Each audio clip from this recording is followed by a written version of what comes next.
Good evening, everyone.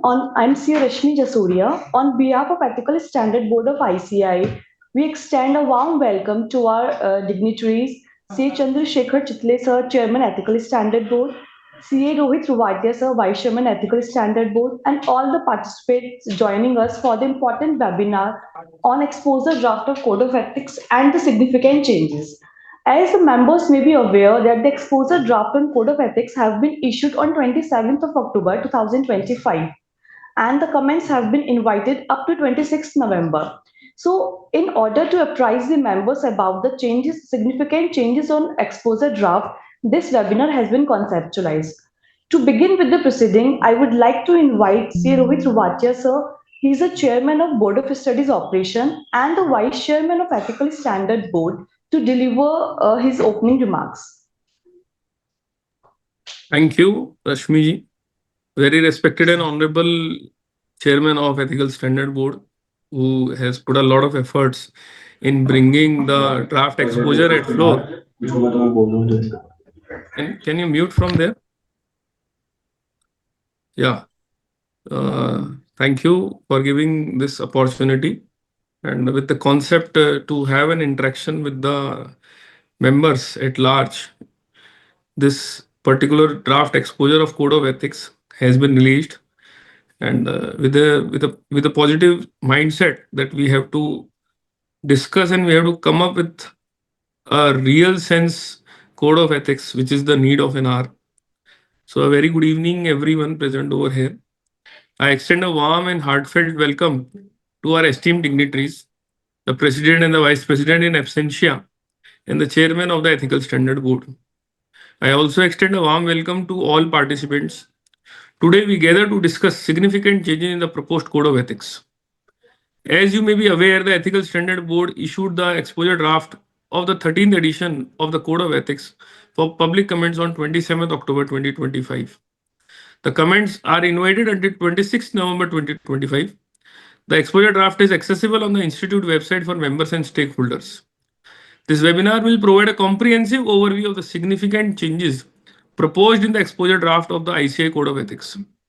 If we talk about existing Code of Ethics, the existing 12th edition of the Code of Ethics was issued and made applicable with effect from 1st July 2020.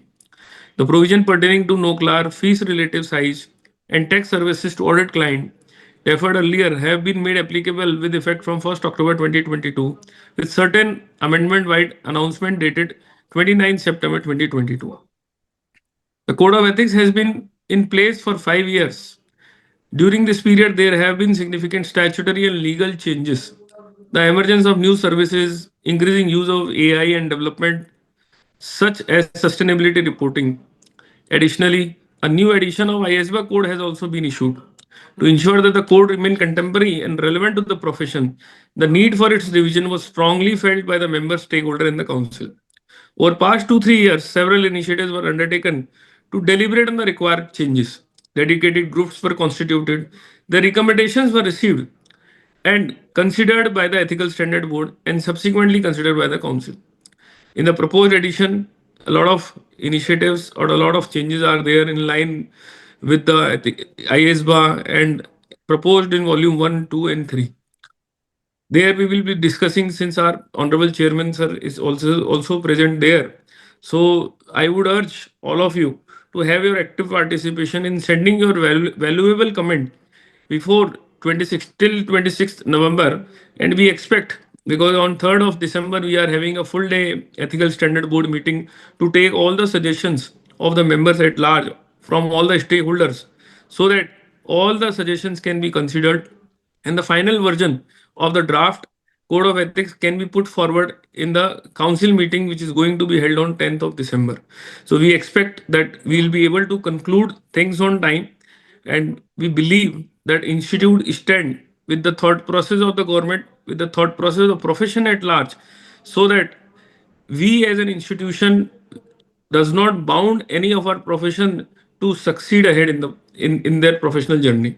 So thank you very much for again for attending this special webinar, for taking your inputs. The flow and the line can be explained by Ashish ji, that how the session will be done. Thank you very much.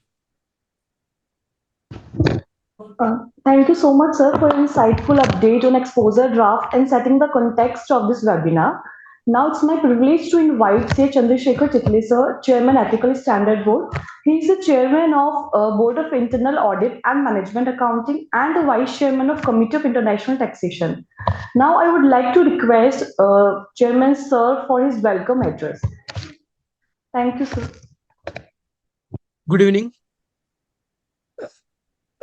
My Vice Chairman, Rohit Ruatia, who has been active in monitoring this process of changes which are proposed in Code of Ethics.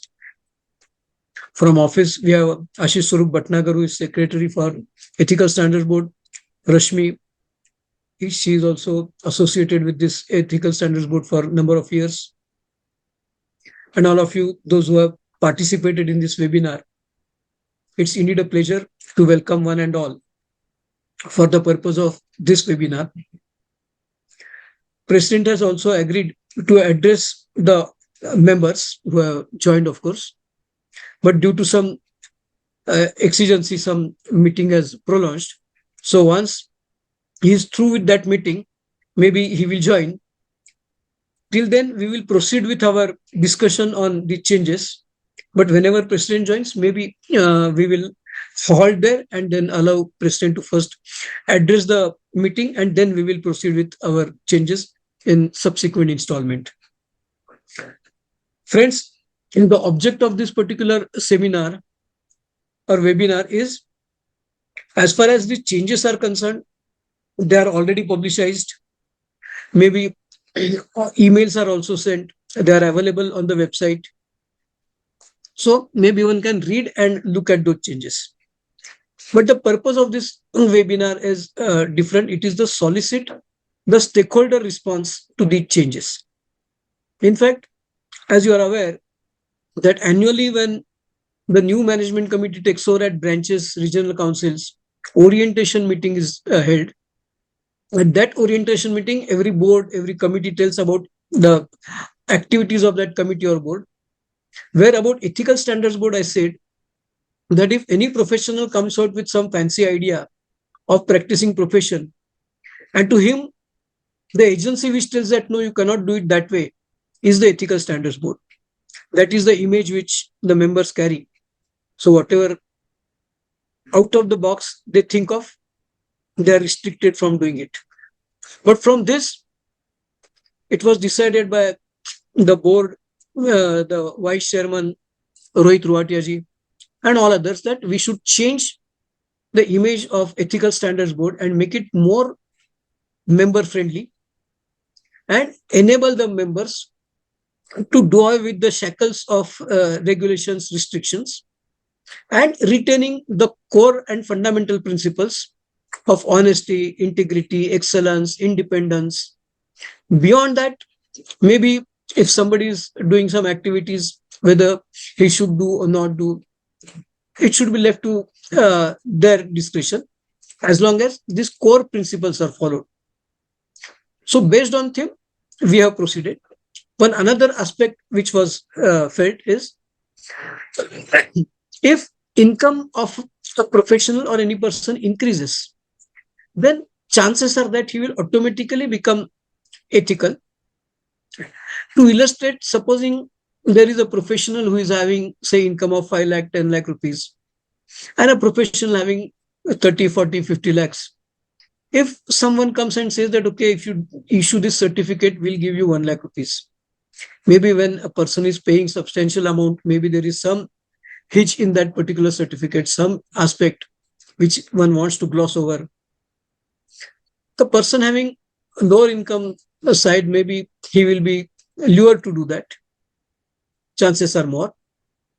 But person having more income would desist from it, because one is he's comfortably earning more. And also, if he does something and earns, then in that case, the entire 30, 40, 50 lakh rupees would be at a stake. Because if he loses his membership, he would lose the entire earnings. So efforts are being made to see that how the profession opens up, how various other activities can be carried out by the professionals, so that they can step up with their income. Whatever was relevant up to 5 years ago, maybe the things have changed, like multidisciplinary practices, like in case of capital markets, various streams are flowing. So professionals should be allowed to walk with the time, and professional will grow only if it looks ahead of the time. Now, when we think of changes in code of ethics, we have to appreciate that the council acts within the four corners of the Chartered Accountants Act 1949 and regulations made thereunder. One cannot overstep them. So at the moment, whatever changes are proposed are within the four corners and confines of the Chartered Accountants Act 1949 and the CA regulations. It was also felt that maybe there is a need to also make changes in the act and regulations. So our board is working on that also. A draft has been prepared. Maybe after we do with this code of ethics exercise, we will also discuss and deliberate on changes what are required in the act to make the profession contemporaneous with the global professionals, and then one would be able to take on the global competition. So that is also a part B of our efforts, and certainly we are at it. Now, in these things, this webinar will address the changes or the significant ones which are proposed by the Ethical Standards Board.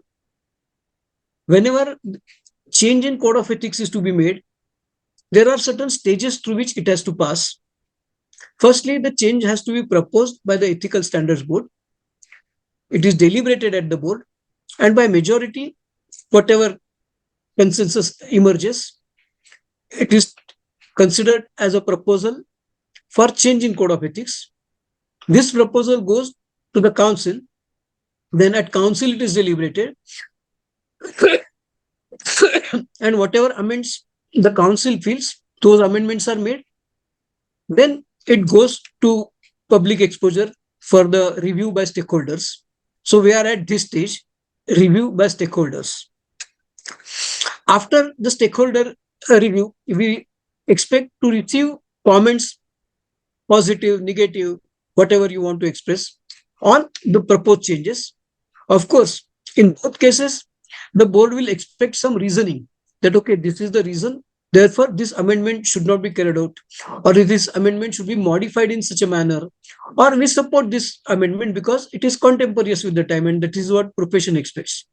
So whatever feedback is received, maybe today we have received more than in hundreds, we have received the feedback already, but still we want to have more deliberation, more inputs. Whatever be the number, each and every feedback given by every person, member or not a member, let me assure you, is considered at the meeting of the Ethical Standards Board.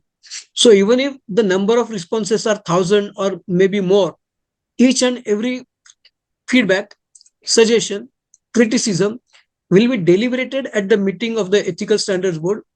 This meeting is scheduled on 3rd December 2025. Then certain suggestions may be accepted, certain suggestions may not be accepted. For both, there would be reasoning that would be discussed at the board. And the revised code of ethics will once again go to the council. Council will deliberate on these feedback and suggestions. It will give its own findings and direct the board to amend the code of ethics in a manner that the council decides. Of course, you would be aware that in council, from 5 regions of the country, 32 elected members are there. And besides 32 elected members, there are 8 government nominees who are also present. So they also critically analyze those suggestions, those feedback, and then they are, so to say, audited by them, and they also see that each and every feedback has been adequately dealt with and responded. So each feedback is responded, and then after deliberations at the council, the code of ethics comes into play, and then that will become a part of code of ethics that will govern the profession. Now, meeting of council is on 10th of December. But for the sake of simplicity, it is not necessary that these changes will come into effect from 10 December or 11 December itself. Maybe the council will also direct that you make this applicable from 1st January 2026. So that date is easy to remember. And from that date, the changes will be operative. And in the intervening period of 20 days, 15 days, Ethical Standards Board will make efforts to make these changes known to the profession so that they are not taken up by surprise. And then it will govern the field. Of course, for the purpose of discussion, I am saying 1st January 2026. Council also may so decide. It can be from 1st April 2026. So the date from which the changes would be operative will also be decided. So in this background, this webinar is held for stakeholder information, what changes we are proposing. And also, while the changes are being discussed, maybe if you have any comment, any information you want, or you want elucidation on some point, maybe you can put them in chat box. Our office members who are sitting in the headquarters of ICAI, they will read out those comments, suggestions, and to the extent possible, we will be responding to them. If we feel that that requires more study, more research, maybe we'll get back to you after the study is made by us, by office. So in this way, we will proceed. So basically, we want your suggestions, your comments, and your support for the purpose of the changes. And just for the purpose of record, that these suggestions, changes are available on the website of the Ethical Standards Board. So if you go to ICAI website, ESB website is available, and changes you are expected to send by mail, and the mail ID to which these your reactions are to be sent is esb@ici.in. So with this preliminary, I once again welcome all of you, and let us proceed. We are informed that maybe it will take some more time for President to join. So let us start with the changes. I think office can share the PowerPoint presentation, and along with that, Yes, sir. we'll proceed. Yes, sir.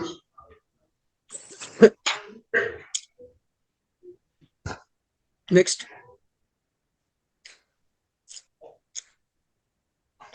So presently there are 3 volumes of Code of Ethics.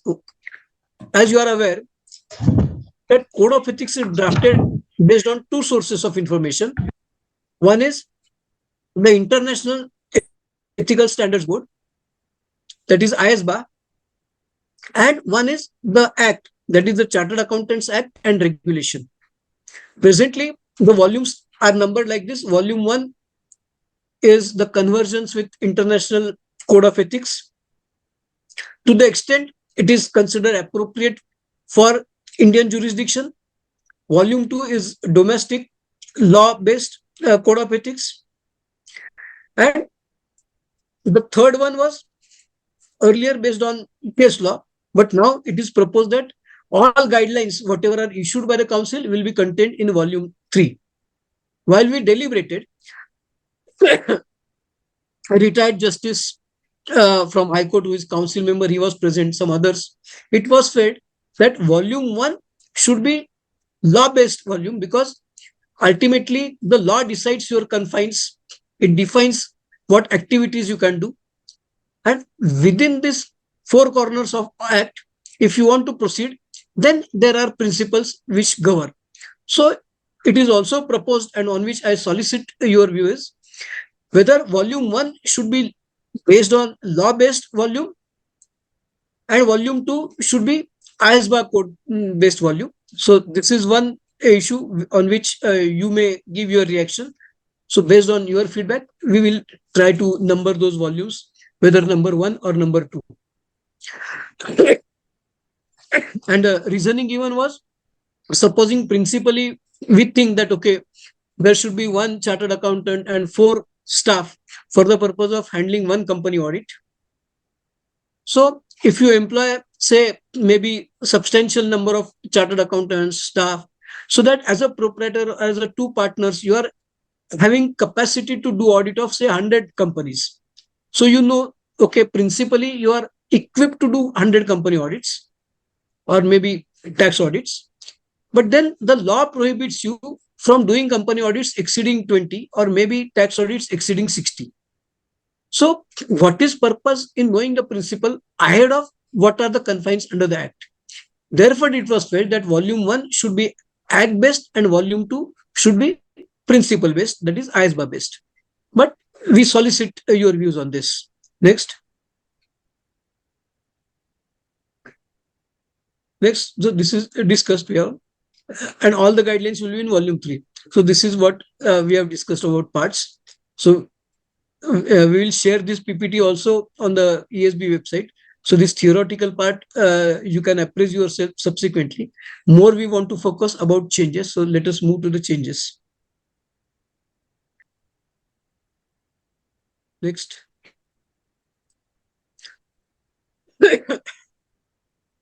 So these are the significant changes. Overview is there. We'll consider them one by one.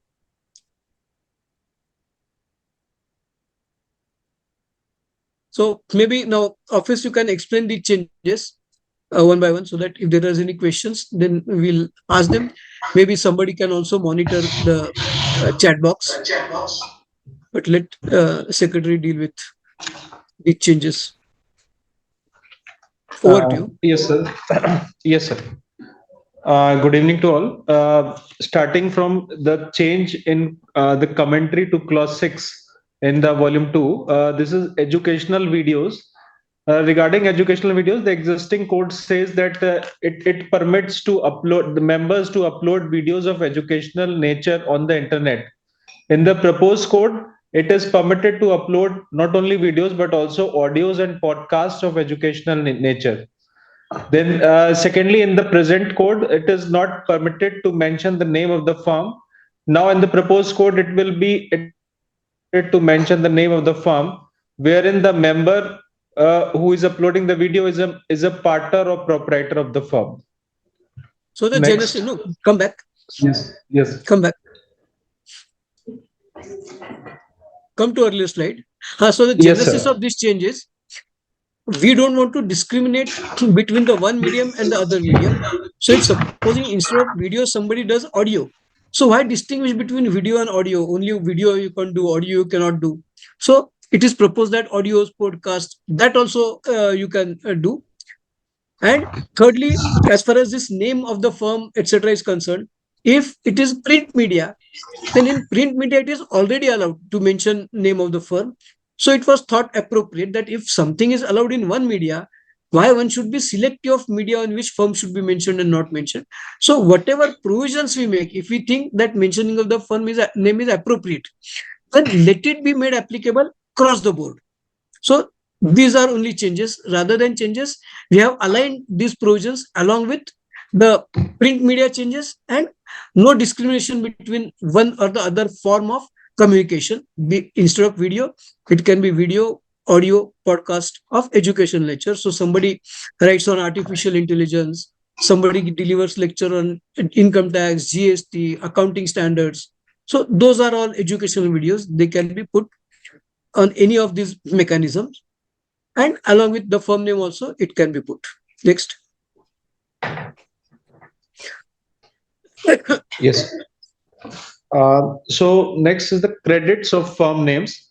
In the while it is mentioned that while sharing the name of the firm or the firm of chartered accountants for inclusion in television or movie credits, it must be taken care that exhibition of name is not made differently as compared to other entries in the credits.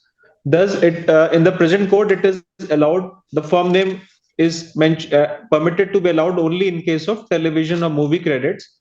In the proposed code, we are also permitting this at other places where the different disciplines are customarily mentioned. So therefore, it will not be limited to television or movie credits, but other places as well where the other disciplines are also mentioned. So here again, we have aligned, we have not discriminated between television movie credits and other mechanisms. So it may be newspaper, It may be a board, signages, etc. So where you are mentioning giving credits to all other persons. In a similar fashion, if you are also writing name of a chartered accountant, that is permitted, which was already permitted on TV or media credit. Now we have broad-based this particular mentioning in other permitted media places also. Next. As regard this event sponsorship, the present code of ethics says that it is permitted for CA firms to sponsor the institute's event as approved, which are pre-approved by the Continuing Professional Education Directorate of the ICI. This has been clarified in the new code of ethics that the council may approve sponsorship from members and firms in certain CPE events. Therefore, the sponsorship which has been permitted in the code of ethics will not be ipso facto applicable to all events. It will be applicable only to the events in which the council approves the taking of sponsorship from the CA firms.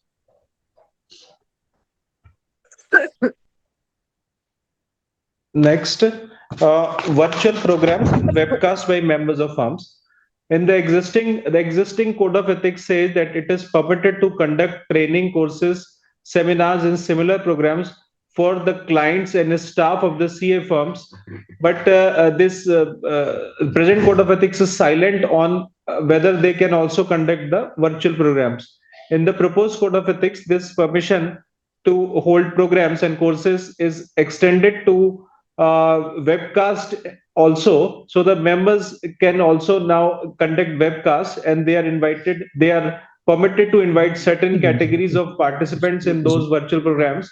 The participants may be the firm's staff, the staff of other chartered accountants and clients, and their acquaintances. It is also mentioned that though public invitee may be invited, although there is no bar to attend, but no invite will be sent to them. So this means that Whoops. like firm of chartered accountants may have smaller place. So maybe 4, 5, 10 chartered accountants come together and they want to train their staff, or they want to train client staff.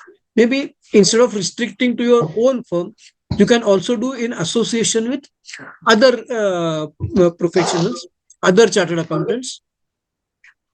While you cannot publicize who is invited or make a public invite. Or supposing with client staff, his friend comes or his acquaintance comes, that will not be considered as a breach of code of ethics. If he comes, fine. However, you are not supposed to invite the public. That is the only expectation. And why?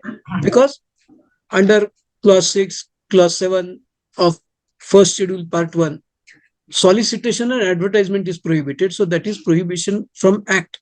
So we cannot overstate that.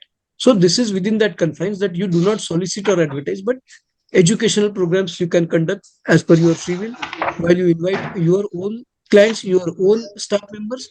You can also invite other partners, that is your friends or other chartered accountant staff, their clients. Along with them, if some acquaintances come, they are also welcome. So that is the proposed change. Next. Writing articles or letters to the press.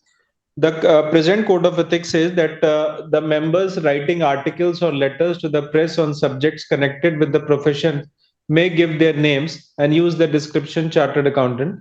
The firm name is not allowed.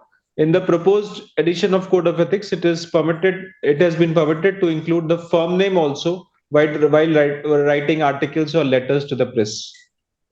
This is in line with earlier discussion. Yes. Next. So network firms and network guidelines. The existing code of ethics says that a member of network may advertise to the extent permitted by the advertisement guidelines issued. The firms constituting a network are permitted to use the words network firms on their professional stationery. So the more permission have been given in the proposed code of ethics. It now says that the network can mention in its professional stationery the names of the firms being part of its network, which was not earlier allowed. And the network registered with the institute can have its website also, subject to the common website guidelines for CA firms. So the network will now be also entitled to have its own website. So a chartered accountant can practice as an individual, as a partnership, or as a LLP also. So network is nothing but the compendium of these partnership firms. So ultimately, it is like partnership only. So whatever is permitted for partnership, the same permission has been extended to the networks. When institute has formed this network guidelines, it is encouraged that networks should be there. From government also, it is expected that the firm should be bigger in size. Maybe overnight you do not become bigger. Maybe earlier you will have networking, and where you gel well, you believe that okay, we may go a step ahead and form a partnership. So, in order to give momentum to this activity of growth of the firms, maybe as a comma, it would be a network, and as a full stop, it may be a firm convergence of all these networks. So, enabling provisions have been made so that the firms are more encouraged to be in network. Of course, when I say firm, it also includes proprietary firms besides partnership firm. Next. Yes, sir. So the council guidelines for advertisement 2008. This slide gives the present position in the code of ethics. It says that members may advertise the services rendered by the members of firms and particulars of firm through write-up subject to the council guidelines for advertisement. The council guidelines for advertisement defines what is write-up, as this is as per the write-up which the members can advertise. The write-up in the guidelines means the writing of particulars according to the information given in the guidelines, setting out the services rendered by the members of firms, and any writing or display of the particulars of the members in practice or of firms issued, circulated, or published by way of print or electronic mode or otherwise, including in newspapers, journals, magazines, and websites, which include social networking websites, in push as well as in pull mode in accordance with the guidelines. So on the next slide, we will come to what Earlier, right up. Okay. Acha. Yes, Okay, sir. go. Right. State above right up, then we'll come. Yes, sir. So, and on this slide, we can see that there are two changes have been made in the definition of write-up. One, a contemporary form has been included, and second, directories have been included. Earlier, there were the directory guidelines of the institute that if a member wants to list their firm or themselves on directories, then they will have to follow those guidelines. But those directory guidelines have been repealed and directories have been included in the definition of write-up so as to enable it to have more features. These changes have been made in a manner that the firm is able to do its showcase its skill sets. Maybe clients can be attracted through those showcasing. As we discussed earlier, there is embargo on advertisement as far as chartered accountants are concerned under the Chartered Accountants Act. However, while prescribing that embargo, the Act itself prescribes, however, advertisement can be made by a chartered accountant in a manner approved by the council in the form of a write-up. So two things have happened. One is write-up. So the earlier guideline said your write-up should be having 14 font, that's all. So maybe you write 10 lines, but each word would be, or each letter would be in form 14. So maybe that would be pretty unattractive. Even if you write, nobody would be interested in reading that monotonous write-up. So what we have said, in today's world, write-up also includes pictures, it includes diagrams. So in a contemporaneous manner, we have to understand the write-up, and that is what has been prescribed. And as far as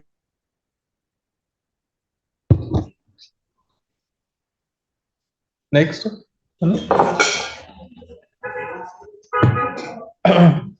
So the change in advertisement guidelines, this is continued. The existing code Auditing. says that Certification, yes, sir. etc. And Yes, sir. certain activities which chartered accountants are engaged into. However, there are other professionals or maybe not qualified by profession, they are also engaged. To illustrate, say accounts writing. For the purpose of accounting, chartered accountants are doing, commerce graduate are doing, those who have not been able to become graduate, they are also doing, and maybe certain other professionals also may be engaged in this activity of accounting. Similar is the case in case of management consultancy, financial consultancy, information technology, and so on. So it was observed that while there is embargo on chartered accountants to have this website on pull basis, there is no such embargo or no such prohibition for these other type of persons rendering the same service. So if take example of accounts writing, if a firm of CA is doing accounts writing and a person who could not qualify as a CA, he is doing account writing. So he is not prohibited from advertising, but a CA is prohibited. So to afford a level playing ground to chartered accountants, earlier guidelines said that, okay, your this website, etc., can only be in pull mode. So if people want to visit, they should visit, not on push mode.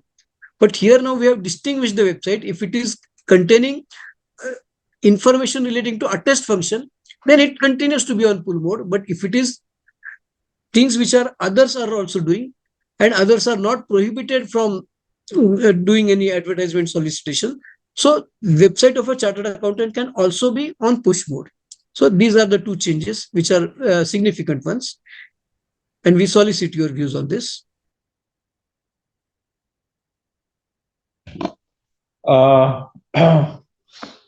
Then directory guidelines. These were the directory guidelines existing. The CA, it said that the CA and CA firms may have entries made in telephone directory in printed and electronic mode, subject to certain conditions, like that it should not appear in it should appear in the category of CAs only. It should not be made in different or prominent manner. The order should be in not be in any other manner other than alphabetical. It is proposed to repeal these guidelines, and as we have seen in the earlier slide, the directories will form a part of the write-up. The entry in printed or electronic directory will be treated as advertisement and will be eligible for features which are permitted to write up. Thus, the passport style photos, mention of services, and there will be no requirement of mentioning in same category, etc., which are some of the features will now be enabled for the directories.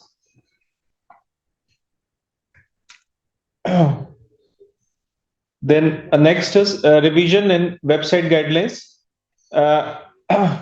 As sir already told, the existing provision there is no provision for developing website of networks. However, it is proposed that network registered with the ICAI permitted to develop and maintain own websites subject to the common website guidelines of firms and network. The network or alliance of firms registered with the ICAI should display their registration number on the website, and the model adopted for networking, that is the alliance model, network model, or lead firm model, should also be mentioned. These two requirements have been there. Then the next revision in website guidelines continued. Website technology, as sir told, that in the existing code of ethics, the pull technology is only allowed where the information about services is made available on the website, but can be accessed only when a person specifically searches for or requests such information through a pull action. The pull technology is used for information like area of experience and number of article assistants. In the proposed code, it is permitted to use push technology for non-exclusive services of the chartered accountant firms, while exclusive services must continue to follow the pull model only. It is permitted that the push technology for information like area of experience and number of article assistants. Next. Revision in website guidelines continued. Photo gallery. The existing code says that only the passport style photographs must be used. The proposed code says that the photo gallery of persons associated with the firm and photo gallery of professional events organized by the firm or any professional events where lectures are delivered by the partners or proprietor of the firm are permitted.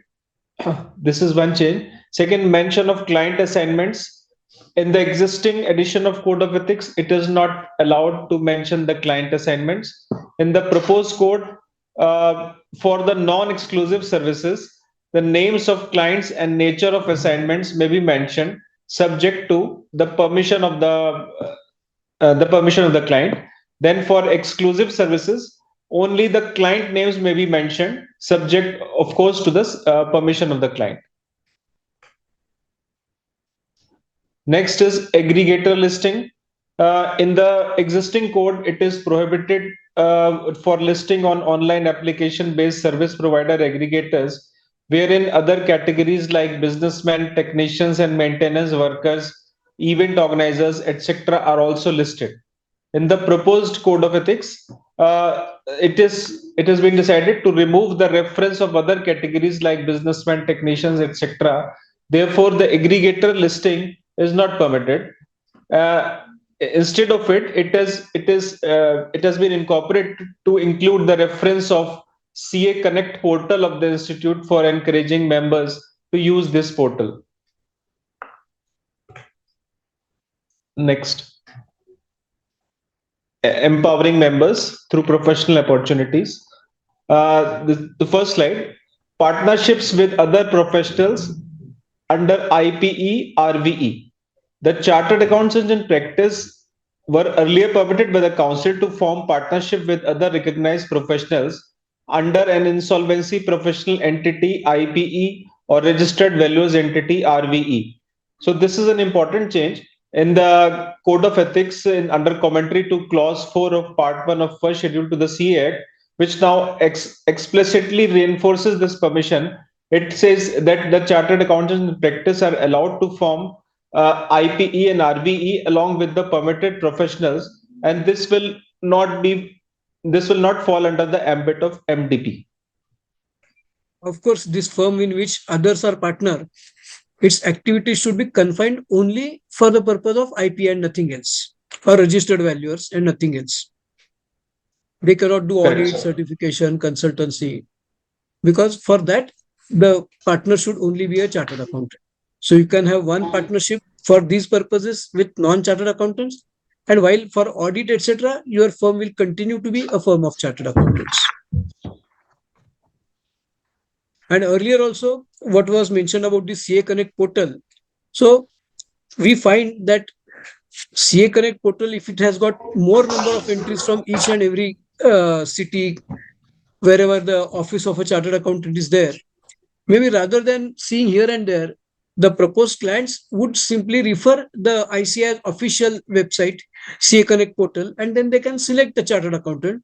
So we appeal that those who have not registered on the CA Connect portal, they should get themselves registered by December month end, because from January onwards, the board will be also advertising this particular portal, stating that those who want to engage chartered accountants, they can see the options on this particular CA Connect portal. So if you are not registered and the prospective client visits CA Connect portal, maybe you will be deprived of those opportunities which otherwise might have come to you. Thank you. Next. Yes. So amendments to management consultancy and other services. So these management consultancy and other services are the services which the council has permitted pursuant to section 224 of the Chartered Accountants Act. So in the present code, it contains a list of 28 services. Now these 4 new services are being allowed in the proposed code. One is forensic accounting and investigation. Second, research analyst recognized by a regulator. Third, assessment and evaluation of social impact, CSR impact, business responsibility and sustainability reporting, and the like. And fourth is in artificial intelligence, AI consultancy in areas of services which can be rendered by a chartered accountant in practice. Next. addition to commentary under section 22 of the CA Act. In the existing code, this commentary is not appearing, and it is now proposed to add this commentary. Some of the emerging areas arising out of evolution of technology where the council has permitted members to undertake assignments under above mentioned entry 18 are making data entry and databases in unique identity UID Aadhaar under the Unique Identification Authority of India and establishment of Tax Information Network Facilitation Center TINFC and its franchise. So this is new comment. Even in case of Amendments. information technology, now for the purpose of salary returns, etc., hardly any employee would visit CA office. He would be accessing some app.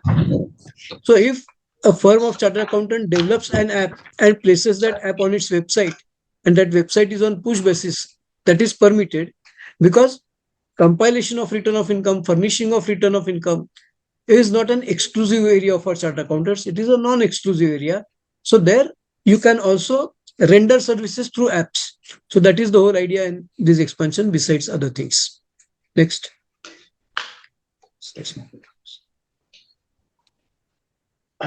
So provision relating to members in practice and HUF doing business. In the existing code of ethics, the commentary to clause 11 of part 1 of first schedule pertaining to bar on other business occupation is which is elaborated under serial number 4 of permission granted specifically in appendix 9 to CA regulations, that is interest in family business concern or concern in which interest has been acquired as a result of relationship and in the management of which no active part is taken. So this commentary relating to HUF is coming in the commentary to clause 11. It is now proposed to remove this commentary from this clause. Now here, what the Okay. commentary says is, supposing a chartered accountant is karta of an HUF, then that HUF cannot go into business. Now, take an example. There is a chartered accountant who is karta of his HUF, and there are other 4 family members. So this family consists of 5 members. Only one is chartered accountant, other 4 are not chartered accountants. So while considering that, okay, CA's HUF, where CA is a karta, can also engage itself in a business, 3 things were considered. Number 1, HUF can never be in business. If one refers to the celebrated Supreme Court decision in case of Rasiklal and Company and various other decisions, it says that maybe HUF is a status for the purpose of income tax law, but it is not a person. Persons are natural human beings or artificial juridical persons like company, cooperative society, foundation, etc. But HUF is not a person. Therefore, per se, HUF cannot do business, because while doing business, you are entering into contract, and to be competent to contract, you should be a person. So that itself is a misnomer that HUF is doing business. So really what happens? A person who is member of the HUF engages himself in a business. If that business is done with the capital of the HUF, then the income of that particular business gets assessed in the hands of HUF. So supposing HUF has capital of 1 crore rupees and it invests that capital through some member into a partnership firm, he joins as a partner. Then in that case, whatever income is received by way of interest or share of profit from the partnership firm is assessed in the hands of HUF and not in the hands of individual who is partner for all practical purposes and legal purposes. Now, if that partner who is representing the HUF, he is not a chartered accountant, so the institute cannot govern his activities. It is solely his discretion. Institute can only govern activities of a chartered accountant. A question came for consideration before the Privy Council in case of Vickers and Perry case, that whether HUF can hold shares. There they said that HUF is not a person, therefore it cannot hold shares, but HUF can hold shares through some member or karta or through some person. So HUF is not recognized since it is not a person. And thirdly, the Ministry of Corporate Affairs also had written to the institute that when a question was asked about the person being joining as a partner in case of LLP, they said that okay, HUF cannot join, but one of its member can join. So these type of responses were given. So here we are enabling HUF of a chartered accountant where he is a karta to engage in a business, provided the chartered accountant is not directly or directly involved in that business. Maybe he hands over capital to any member of the HUF who is not a chartered accountant under similar embargo. Even if he is a chartered accountant, if he is not holding COP, still he will be able to do that. So any member can involve into the business activities, but not the chartered accountant. Then that HUF can do the business. Of course, if member feels so, and if this commentary should be explicitly explaining this position, your suggestions are welcome. Next. So revisions to Appendix 9 of CA Regulations 1988.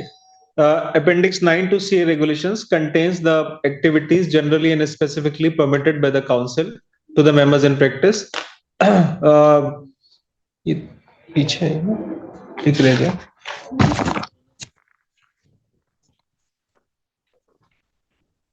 Yeah. So these are the new activities which have been permitted by the in the proposed code. One, office of managing director, whole-time director or manager of a body corporate within the meaning of Companies Act 2013, being a management consultancy company registered with the institute. This was earlier permitted under the corporate form of practice guidelines and now being expressly mentioned in the Appendix 9. Second, transactions in securities, provided that in case of commodity derivatives, only such transactions which are settled on cash basis. Third, publishing research report on own behest. Fourth, whole-time director or managing director in the case of insolvency professional entity or registered valuer entity with attest functions.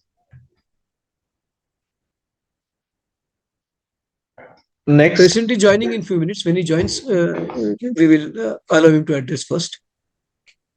Whether any queries are received in between. Sir, yes, sir. Some queries have been received. Okay, just whether President sir had joined? Sir, President sir actually is in some other meeting. No, It may be difficult. just now I got the message that he will be joining, so I'm asking, can confirm whether he had joined. Participants. Okay, till the time he joins, maybe we'll deal with one or two queries. Once he joins, we'll start. Yes, sir. Sir, still not joined, sir. Then take up some queries in between so that. Yes, sir. Sir, one of the query received is that what is the meaning of the word contemporary form, which has been added in the definition of write-up while advertising the services of the firm? Yeah, so presently it is only you have to write words, letters, etc. And each letter should be of a 14 font. Now, contemporary means if supposing you want to express something, that supposing no entry, then you draw a vehicle and say cross. So that conveys that, okay, vehicles cannot come, or whatever symbolic manner, picture, diagrams. So that is the contemporaneous manner in which we consider write-up, and accordingly that is permitted. So write-up will not include only letters and words. It can also include pictorial presentation, diagrams, symbols also. Yeah. Yes.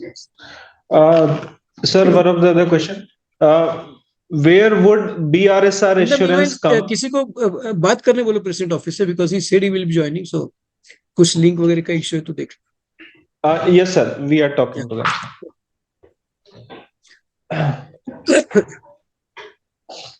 Sir, one of the question which has come, where would BRSR assurance come? I mean, it's an attest function, and I see new management consultancy services include assessment of BRSR.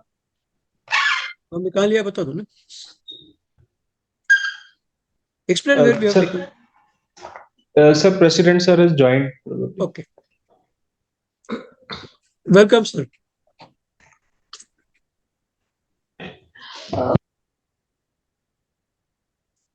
Not audible. You are on mute. CICA Charanjot Singh Nanda sir, a visionary leadership whose visionary leadership inspired the entire fraternity of CA. I request CA Honorable President sir to please address the Sir, members. before President addresses, let me tell that our President is forward-looking. We are having dialogue with Ministry of Corporate Affairs and various other offices to expand the practice horizons of Chartered Accountant. As far as this Code of Ethics is concerned, the Ethical Standards Board was encouraged by Honorable President for the purpose of opening up of this profession, and he is an advocate of free practice within the tenets of honesty, integrity, independence, excellence. These four things are core at any profession. Beside this, nitty-gritties one can address. While the world moves ahead, I think profession have to move one step ahead. That is the view, and I'm sure that under his leadership, you will find many more changes coming in other arena also. So I welcome President sir for the purpose of address. Sir, we are explaining the changes to the audience. They are also putting their queries on chat box. So those also we are addressing. And what we solicit is the feedback of the stakeholders at esb@ici.in. So maybe those feedback are considered at our meeting, which is scheduled on 3rd December. And then a view is council for final considerations. So this is the intention of this particular meeting. With this, I welcome you for sparing your time to address the audience, and we expect your words of wisdom. Thanks a lot, Chindale sir, for your kind words. The visionary leader of Ethical Standard Board, Shri Shekhar Chitle ji, office, I can see Ashish ji, I can see Madam Rashmi, and all participants, fellow chartered accountants who have come here to go home more enlightened, putting at rest all the doubts that may have crept over so many years. Ladies and gentlemen, the profession is opening up. And you are aware that we have the rare instinct of working before time.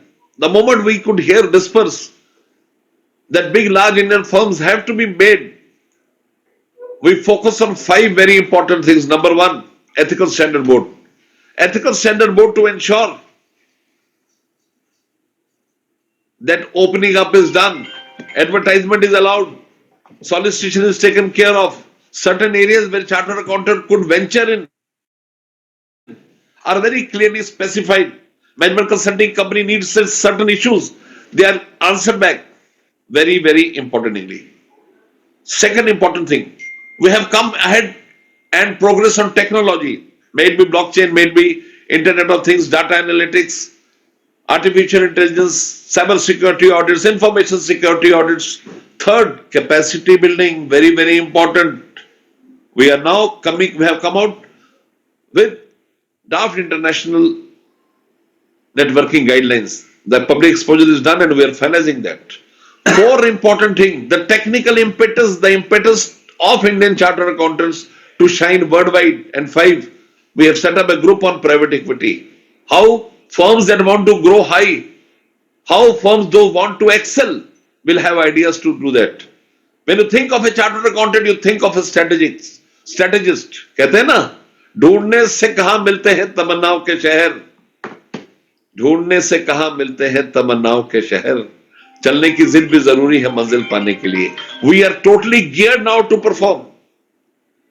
And with visionary leaders like Mr. Chitle and like Mr. Rubatia, the Vice Chairman, things are moving in the right stance. They are taking pains. They are speaking to people, speaking to stakeholders all across, so that they take the feedback and work in tandem with the international best practices. I want to compliment you, the Ethical Standard Board, with the indulgence, with the pain you have taken, with the dedication you have tried to create a document encompassing each and every facet where you need to relook, bringing out the amendments and sending them to the stakeholders, the public at large. I am truly honored. And before I end up, I would like to tell you that very largely we are the international leaders, and we are holding a World Forum of Accountants on 30th, 31st January and 1st of February at Expo Center, Greater Noida. I want all of you to come. It's a flagship program of the Institute where we are eyeing more than 25,000 participants, best of the speaker worldwide, and more importantly, very nice evenings where you can see the best of entertainment. First day we have Satinder Sartaj, second day we have Mika, we have number of international bands. So truly a place where you work as hard and rewind as simply. So ladies and gentlemen, hope to meet you at WOFA. Give each and every suggestion you have, because ESB on 3rd will be discussing on various such facets which will put things in the right perspective. Thanks, Chairman, Vice Chairman ESB calling me. Thanks a lot to the board for working overtime to ensure that we have best of the documents. And at the end, I want to tell you that people speak about ISBA. Indian Chartered Accountants are the first to come out with Code of Ethics. Way back in 1963, under the leadership of the then President Shri R.C. Cooper, who very rightly said, when you are beset with an ethical problem and you have a legal solution to it, don't rely on the legal solution. Sit back, relax, and refer your conscience. So, ladies and gentlemen, let us make a code of ethics which is compliant to the conscience, which is compliant to the faith which you carry, and the faith which has made this profession the largest accounting body of the world. Thank you. Thank you so much. I am withdrawn now. Please carry on, Chitra sir. I'll withdraw now. Well, thank you, President sir, for encouraging Thank you. words. Always. And we are Always sure there. that members would join in large number for WOFA, because it is also a better location of Noida. There is no hassles of parking and those things. So I'm sure that Sir, everything your is good. And good food, sir. Good food, enjoyment, bands. Yeah, We yeah. have a Yes. on Ishu, Supteshu, Jagannathi, everything at the highest order, And highest level. particularly when the government is propagating about multidisciplinary firms, bigger firms, I think there you get the opportunity to network. Maybe today you network, have food together. Tomorrow, maybe you can be partner with those firms. So you can Yes, identify with you the get the persons training at ground, various you get locations, skill good sets. network. Very So- rightly said, sir. Very right. For that also we have kept room so that you can network with fellows and Great. identify You that how your firm can grow. You can have your own entrepreneurial stalls. You can do whatever you intend to. Great, Yes. great. Thank you, sir. Thank you. Bye-bye. I'll request Vice Chairman to just propose vote of thanks. Thank you, sir. Thank you so much, Honorable President, sir, for motivating us and for coming to this forum. I'm sure the deliberation which have been taken by Honorable Chitle, sir, will certainly beneficial for all the stakeholders, and it will go a long way despite of whatever challenges come into our way. We as a council together stand with the honorable leadership, sir. Once again, thank you very much, sir. Thank you. Thank you.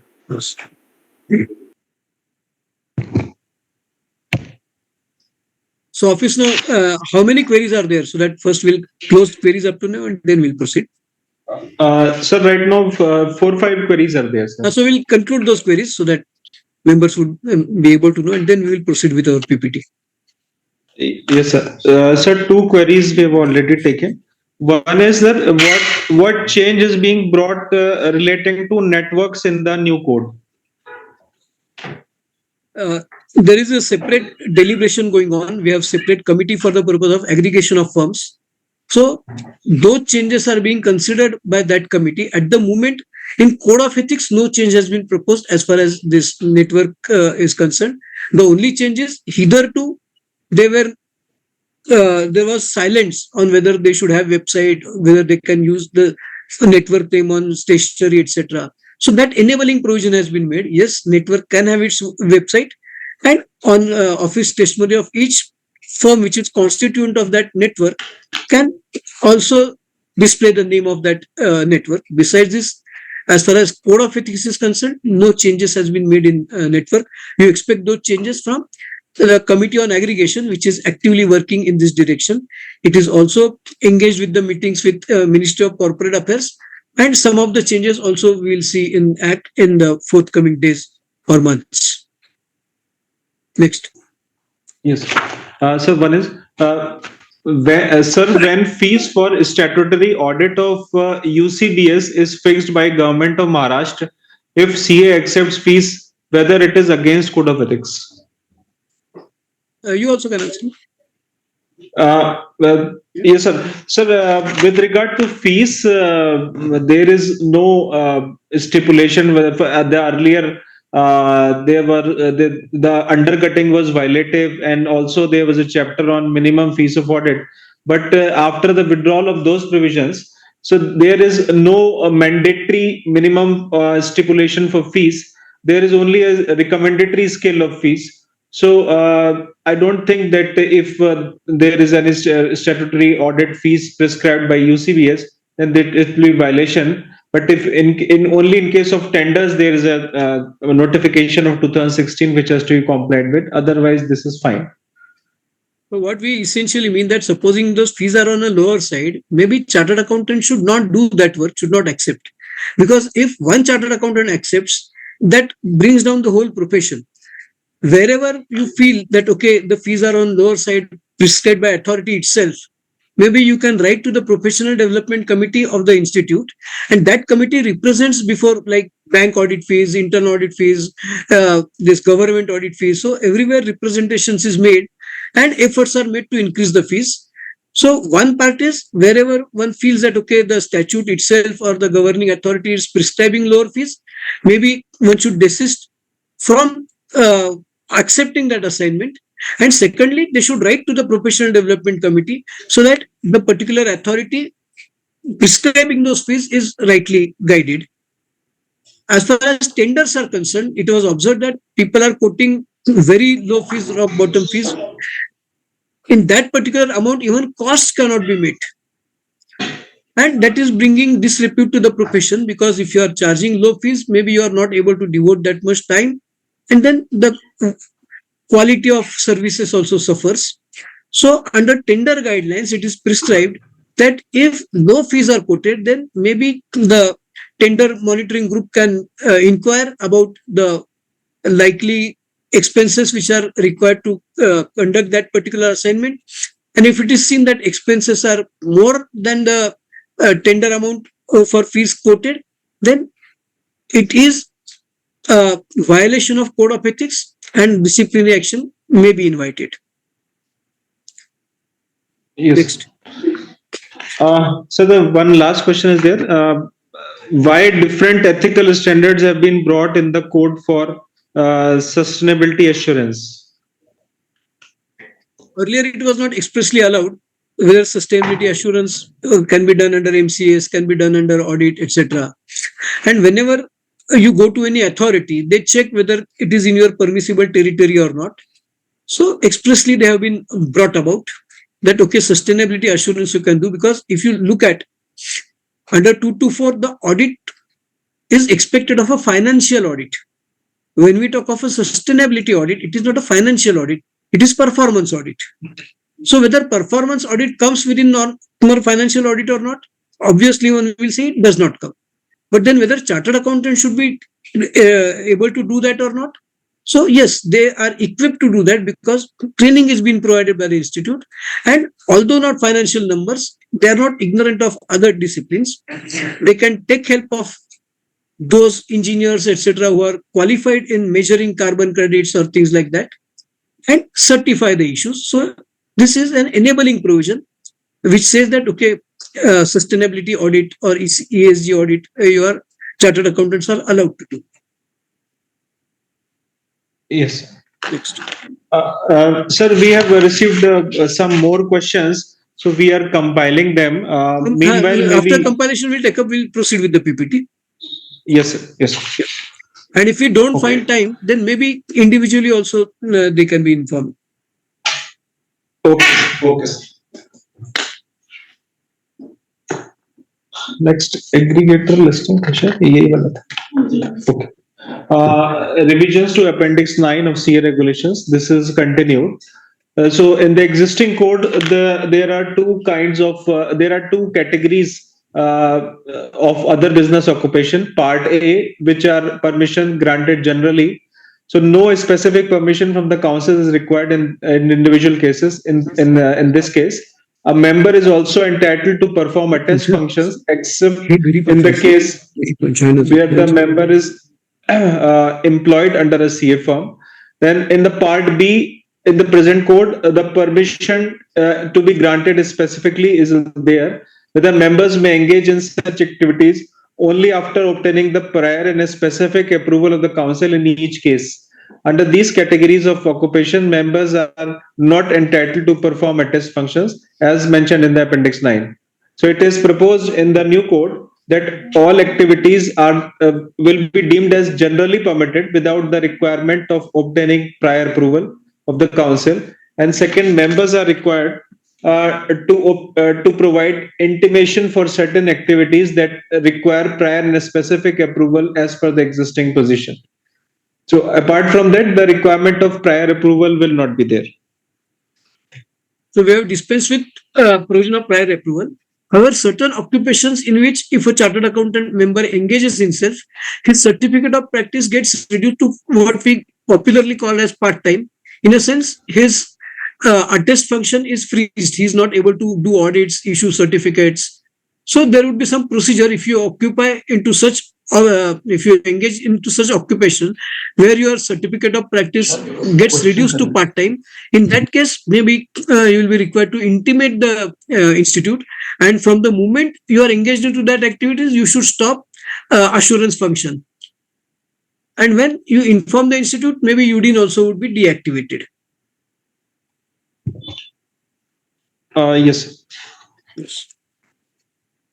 Next is revision to Appendix 9 continued. This teaching hours. In the existing Appendix 9 to CA regulations, the members are permitted to engage in teaching activities. One, there is private tutorship, which is generally allowed. Second, the members are teaching under the aegis of the institute, which is also generally allowed. Third, they are engaged in teaching activities outside the aegis of institute, which is specifically allowed. But it is mentioned in the resolution for entitlement for attest functions that all the teaching activities should not amount to more than 25 hours a week for the purpose of entitlement to attest functions. So this the bar on teaching hours is proposed to be increased from 25 to 35 hours for a week for entitlement of attest functions. So this is one change. The second is revision and definition of relative. The existing code of this is also appearing in Appendix 9. The existing code says that the relative means husband, wife, brother or sister, or any lineal ascendant or descendant of that member. It is proposed to replace it with the new definition, which says the relative means spouse, financial dependent parents, children, and siblings.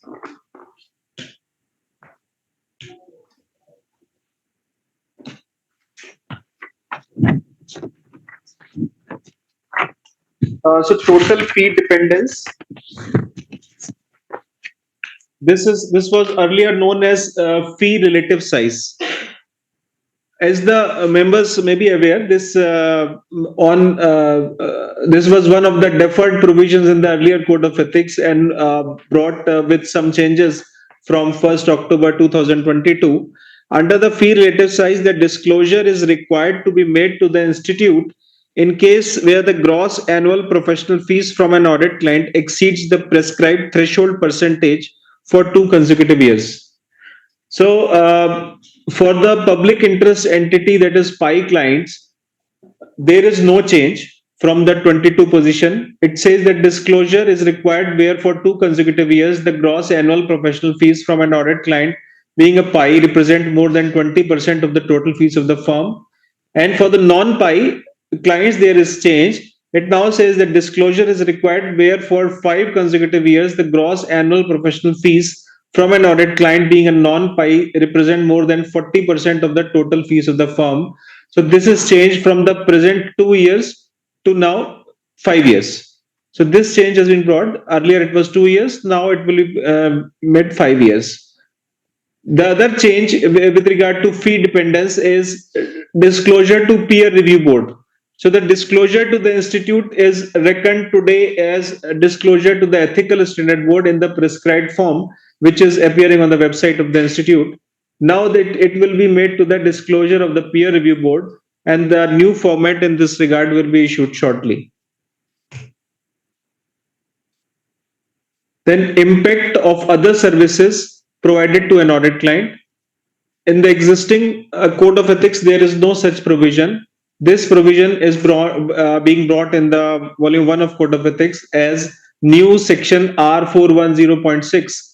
It says, "At firm shall not allow the audit fee to be influenced by the provision of services other than the audit to an audit client by the firm or network firm. However, there is an exception to the above requirement when audit fees is determined as a result of experience," which is again coming in another section R410.7, which says that as an exception to paragraph R410.6, when determining the audit fee, the firm may take into consideration the cost savings achieved as a result of experience derived from the provision of services other than audit to an audit client.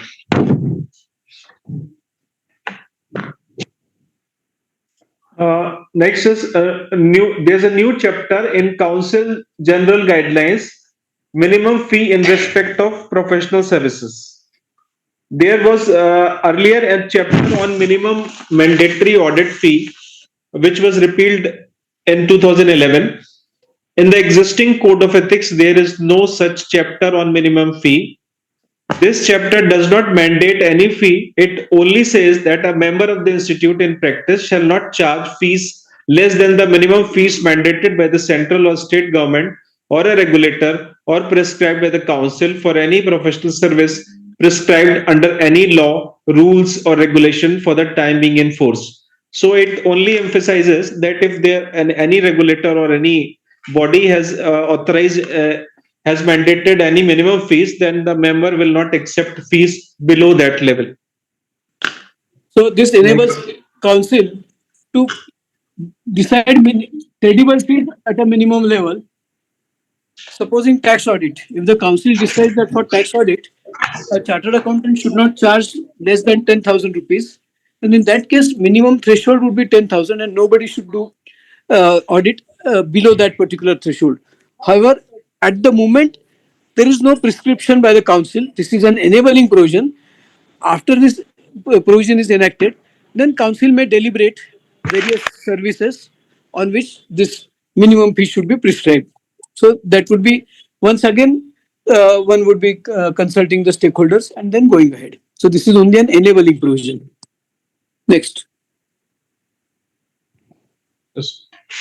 So this new chapter in Council General Guidelines, non-payment of undisputed audit fees in case of continuing audit.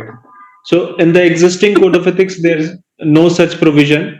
And new chapter 11 is proposed to be inserted in the Code of Ethics in the Council General Guidelines, which says that a member shall not sign the audit report of an entity being a public interest entity if the undisputed audit fees of the said entity for the previous year having audited by him has not been paid. For the non-PI clients, the above restriction shall apply if the undisputed audit fees of the said entity for 2 consecutive previous years has not been paid. There is an exemption in case of a company for which the insolvency resolution process has been initiated and the resolution professional has been appointed. So these changes are made with a view to ensure that in case of public interest entities, at least within 1 year, one is able to realize the fees, and in case of other entities, within 2 years, be realized. Because it was discussed at the meeting that maybe 3 years, 5 years, people keep the fees pending, and then it is counterproductive to the profession. So some time limit has been set in which period the fee must be received.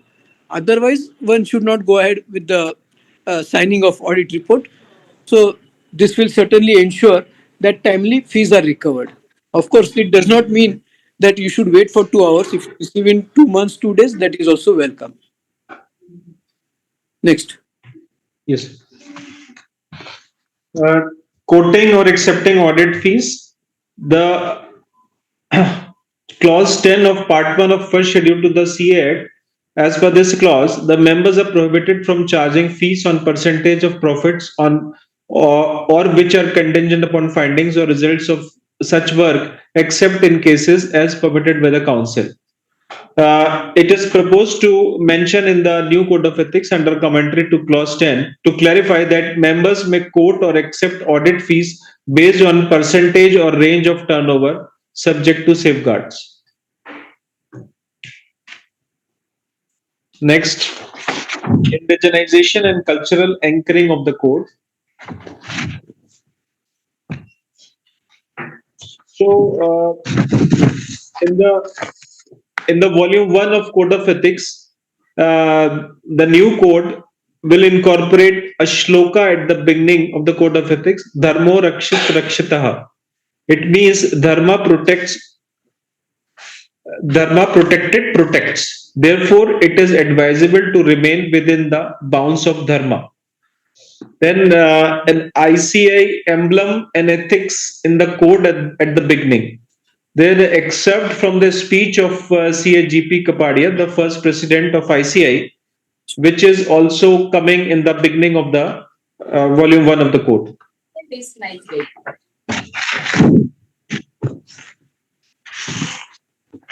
Next, honesty, fundamental principle of integrity. So in the existing code, the fundamental principle of integrity is defined as to be straightforward and honest in all professional and business relationships. It is proposed to include a paragraph 111.1 A1 on honesty in the fundamental principles. Says that the CA shall comply with the principle of honesty, which requires an accountant to be honest and upright as a citizen and in the personal affairs. This is to imbibe Satyamev Jayate, which means truth alone triumphs, which is being part of Mundaka Upanishad and adopted as national motto of India. कोणी आलं तर मला कशी येऊ शकते वो कर दीजिए silent. ते फोन करता येतो त्यांनाही किती वाटायची चालली ती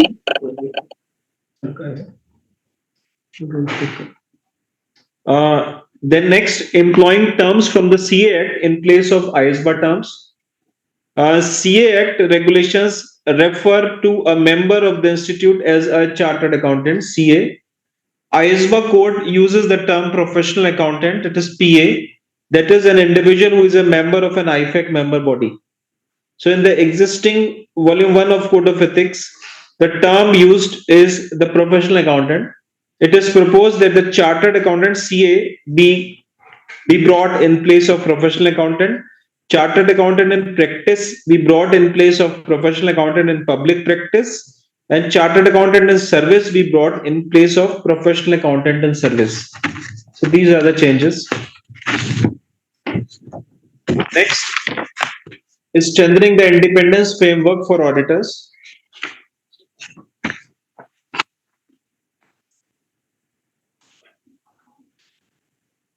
First of all, there is a revision through convergence with the International Ethics Standard Board for Accountants, ISBA Code of Ethics 2024 edition. After 2024 edition, also certain pronouncements of ISBA have been brought. Some of those have been considered by the Ethical Standard Board and being brought in the Code of Ethics. One of them is this, the ethics standard for sustainability. The other is updates reflecting technology related provisions. So these are also new in the Code of Ethics.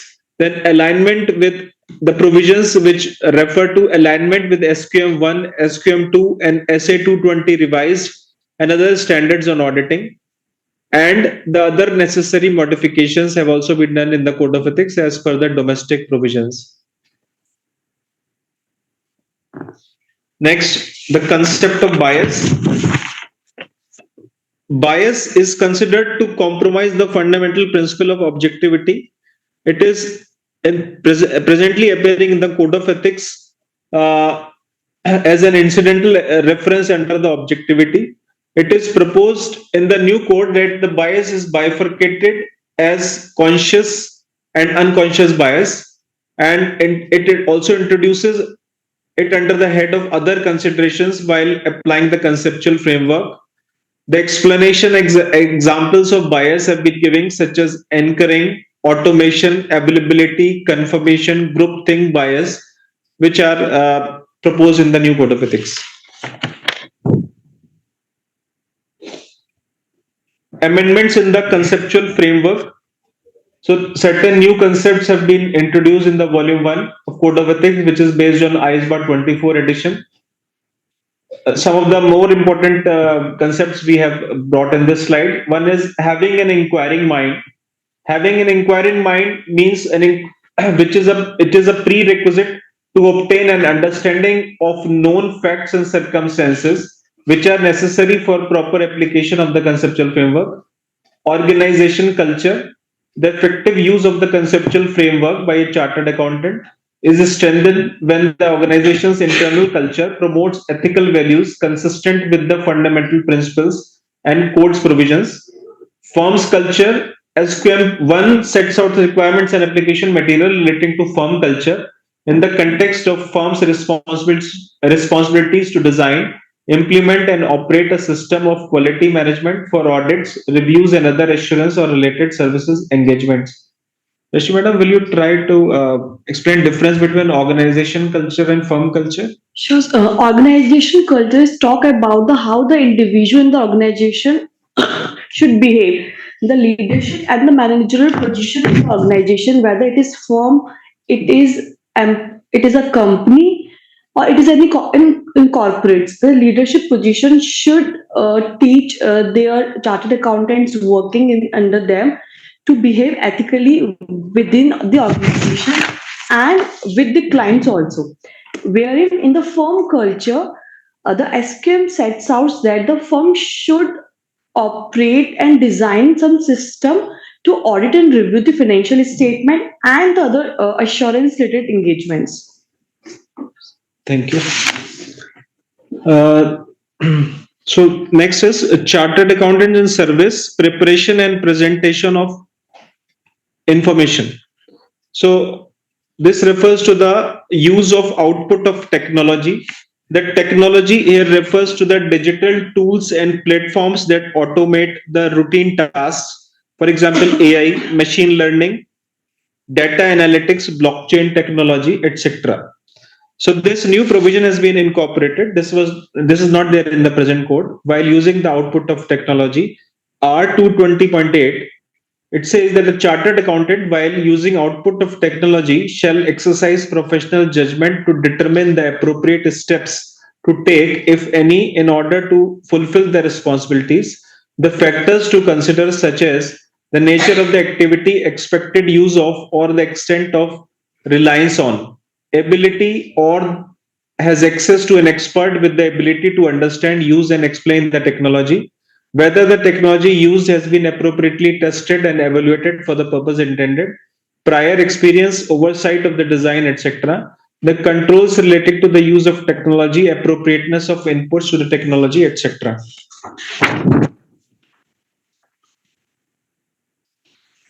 So this new chapter has been introduced in volume 1 of Code of Ethics, objectivity of an engagement quality reviewer and other appropriate reviewers, section 325.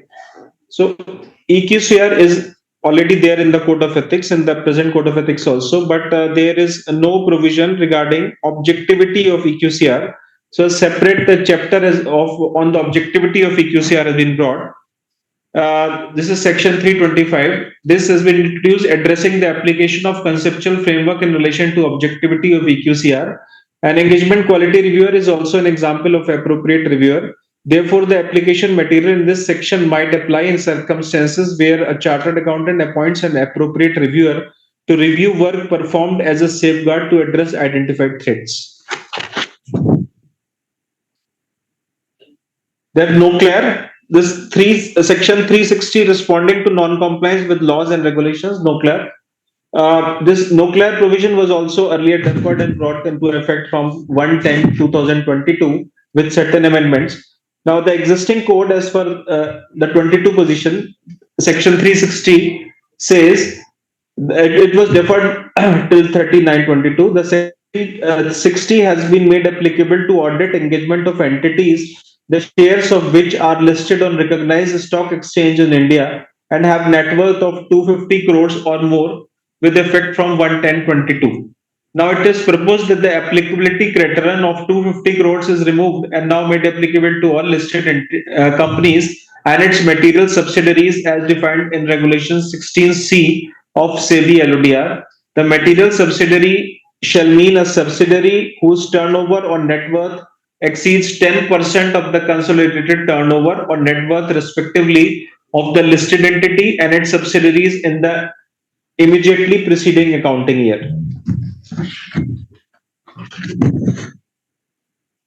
Next, this is also pertaining to NOCLAR. In the existing code, the provisions relating to course of action to be taken by professional accountant in case of imminent breach was appearing in section 360. The NOCLAR was deferred till 30th September 22 and made applicable from 1/10/22. However, the provision on imminent breach was repealed. So in the existing code, it is repealed. Now it is proposed that these provisions on imminent breach be restored. One of the para of imminent breach relating to requirement is reproduced here. It says that in exceptional circumstances, the CA might become aware of actual or intended conduct that the accountant has reason to believe would constitute an imminent breach of law or regulation that would cause substantial harm to investors, creditors, employees, or general public. Having first considered whether it would be appropriate to discuss the matter with management or those charged with governance of the entity, the accountant shall exercise professional judgment and determine whether to disclose the matter immediately to the appropriate authority in order to prevent or mitigate the consequences of such imminent breach. Next. So this is also a new provision. Non-acceptance of audit of a public interest entity where non-assurance service of same entity was done prior in case of threats only. So there is no existing provision of this nature in the code. The proposed a new paragraph R400.32 has been introduced where it is provided that a firm shall not accept appointment as auditor of a PI to which the firm or network firm has provided a non-assurance service prior to such appointment that might create a self-review threat in relation to the financial statements on which the firm will express an opinion unless the provision of such service ceases before the commencement of the audit engagement period and the firm takes action to address any threats to independence and the firm determines that any threat to the firm's independence have been or will be eliminated or reduced to acceptable level. Next, the definition of public interest entity. So in the public interest entity definition, only one change has been brought. The rest of the definition is same. It is proposed that it is to add that an entity, one of whose main function is to take deposits from the public. So this will be also be added in the definition of public interest entity. The rest of the definition remains the same as is appearing in the existing volume 1 of Code of Ethics. In case of public interest entities, there is a confusion in the mind of various professionals that all charitable institutions are public interest entities or all NGOs are public interest entities. Can you elaborate that? It doesn't come out of change, but just for the purpose of clarification to the members who are considering that all charitable trusts or all NGOs are public interest entities. And that is not the case. So if you can just talk on that. Yes. Okay. So as per the definition of public interest entity, it is clearly mentioned that the entity which is a listed on stock exchange is the PI. Second, the entity as defined by a regulator as a public interest entity in India, as of now, no regulators has been used this term public interest entity as such.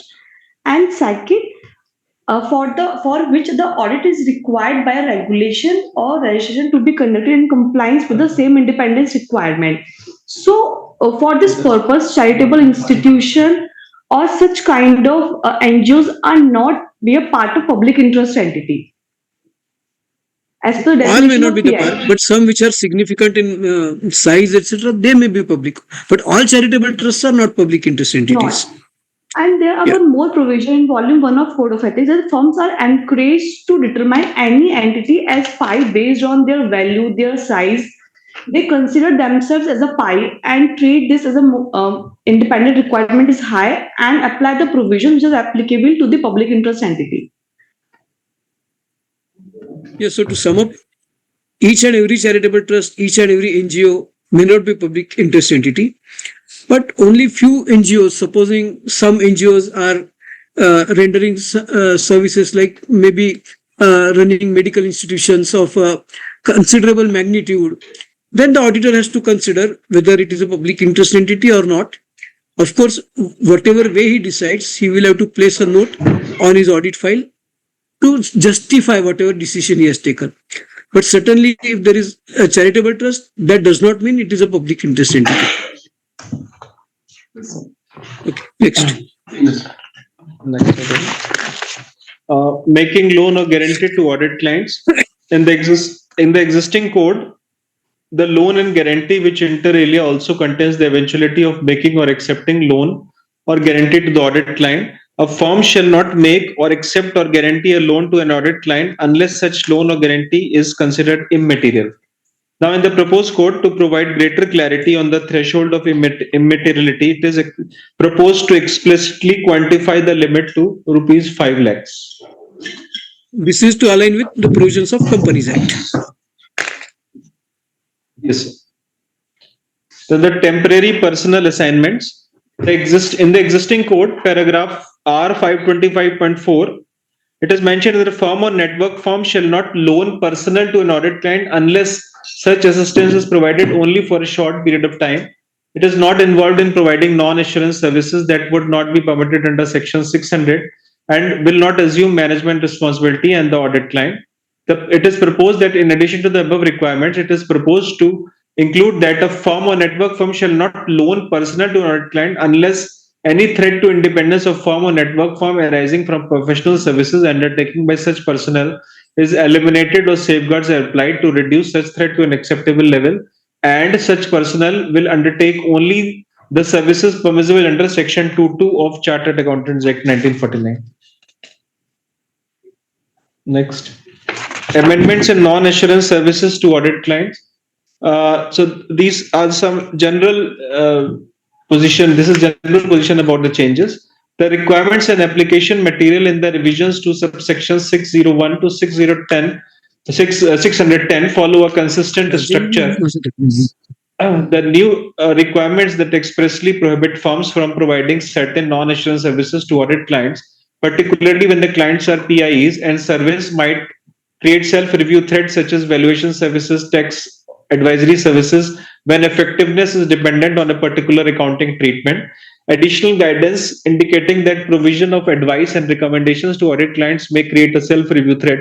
The proposed revision clarifies the situations in which a firm or network firm may provide only such advisory services to a client which will not create threat to independence. Provisions prohibiting firms from assuming management responsibilities have been made more prominent by repositioning them within the code. Amendments in non-assurance services to audit clients. So there is a new requirement mentioned in R600.17, where the firm shall not provide a non-assurance service to an audit client if it is a PIE, if the provision of that service might create a self-review threat in relation to the audit of financial statements of which the firm will express an opinion. Next.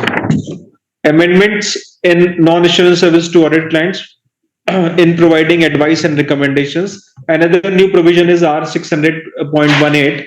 It says that as an exception to paragraph 6 R600.17, a firm may provide advice and recommendations to an audit client, that is a PIE, in relation to information or matters arising in the course of an audit, provided that the firm does not assume a management responsibility and applies the conceptual framework to identify, evaluate, and address threats other than self-review threats to independence that might be created by the provision of that advice.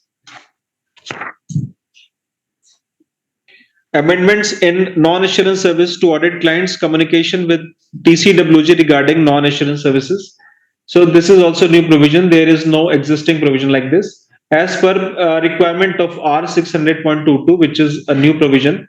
Before an audit firm or a network firm provides a NAS to PI, its parent or subsidiary, the firm shall establishing a process agreed with TCWG, inform TCWG of PI that the proposed service is not prohibited and that it will not create a threat to firm's independence, or that any such threat has been reduced to an acceptable level, and also provide sufficient information to enable TCWG to make informed assessment of how the service may affect the firm's independence as the auditor. Amendments in non-assurance service to audit clients valuation services. In the existing, a firm shall not provide a valuation service to an audit client, that is PI, if the valuation service would have a material effect individually or in aggregate on the financial statements on which the firm will express opinion. In the proposed code, the firm shall not provide a valuation service to an audit client, that is PI, if the provision of such valuation service might create self-review threat. Next. Then amendments in non-issuance service to audit client taxation service. This is new provisions R604.4. Firm shall not provide a tax service or recommend a transaction to an audit client if the service or transaction relates to marketing, planning, or opining in favor of tax treatment that was initially recommended directly or indirectly by the firm or network firm, and a significant purpose of tax treatment or transaction is tax evasion. Amendments in NAS to audit client taxation service. The existing provision says that the firm shall not prepare tax calculation of current and deferred tax liabilities or assets for an audit client, that is PI, for the purpose of preparing accounting entries that are material to the financial statements on which the firm will express an opinion. However, the professional accountant may review the tax calculation prepared by the client and provide recommendations. It is proposed that the materiality aspect has been removed. Under the revised provision, a firm shall not prepare any tax calculation for PI audit client regardless of materiality. Then again, amendments in NAS to audit clients taxation service. The new requirement on providing tax advisory and tax planning to PI audit client in paragraph R604.15. A firm or network firm shall not provide tax advisory and tax planning service to an audit client, that is PI, if the provision of such services might create a self-review threat. Then this is also regarding taxation service. The existing says the application material and requirement as applicable to valuation service, that is a firm shall not provide if it would have material effect individually or in aggregate or on the financial statements on which the firm will express an opinion. It is proposed that a new requirement, firm shall not perform a valuation for tax purpose for an audit client, that is PI, if the provision of that service might create a self-review threat. The removal of materiality is also there for the PI audit client. And taxation service, new provision under assistance and resolution of tax dispute. In the existing code, it says that it is provided that providing assistance in the resolution of tax disputes to an audit client might create a self-review or advocacy threat, and certain safeguards were provided to reduce threats. It is proposed that in the new requirement for an audit client, that is PI, a firm shall not provide assistance in the resolution of tax dispute if the provision of that assistance might create a self-review threat. Then amendments to NAS to audit clients litigation support. No existing provision. It is proposed that the forensic accounting and investigation service, as mentioned in the earlier slide, is included in the management and consultancy service under 224. That the forensic or investigative service is introduced as litigation support service in volume 1. The new provision R607.5 says that where it is provided that firm or network firm shall not provide forensic or investigative service to an audit client. Litigation support. A firm or network firm shall not provide litigation support service to an audit client, that is PI, if the provision of such services might create a self-review threat. Then this is also litigation support. No existing provision is there. Acting as witness. Firm or network firm or individual within a firm or network firm shall not act for an audit client, that is a PI, for as an expert witness in a matter unless he is appointed by a tribunal or court to act as expert witness or engaged to advise or act as expert witness in relation to class action. Then non-assurance service to audit client, legal service. For PI clients, for PI audit clients, a firm or network firm shall not provide legal advice to an audit client, that is PI, if the provision of such service might create a self-review threat. Then corporate financial service. In the existing code, it is provided that providing corporate finance service other than services that are prohibited to provide to an audit client might create a self-review or advocacy threat. The code provides the factors that are relevant in evaluating the level of such threats and examples of actions that might be safeguards to address the threats created by providing corporate finance services to an audit client. It is proposed to add new provision R610.8 says that a firm or network firm shall not provide corporate finance service to an audit client, that is a PI, if the provision of such service might create a self-review threat. Then the amendments and fees related provision to assurance engagements. This is entirely a new provision. New guidance in paragraph 905.10A1 says when the total fees generated from an assurance client by the firm expressing the conclusion in an assurance engagement represent a large proportion of the total fees of that firm, the dependence on concern about the potential loss of fees from that client impact the level of self-interest threat and create an intimidation threat. Now proposed to include factors that are relevant in evaluating the level of self-interest intimidation threat. Proposed examples of actions that might be safeguards are reducing the extent of services other than assurance engagement provided to the client and increasing the client base of the firm to reduce dependence on the assurance client. So such provision was already there in the present code in case of audit clients. Now this provision on the same line has also been brought for the assurance engagement, although this is somewhat lighter than the provisions relating to the audit clients. In the ethical standards for sustainability assurance, it is proposed, a new chapter has been proposed, chapter 5 in volume 1 of Code of Ethics standard for sustainability assurance, which is based on the international ethics standard for sustainability assurance, including international independent standards issued by ISBA. The new part 5 outlines the requirements for sustainability assurance providers when providing sustainability assurance engagement. It also includes provisions related to independence when providing sustainability assurance services.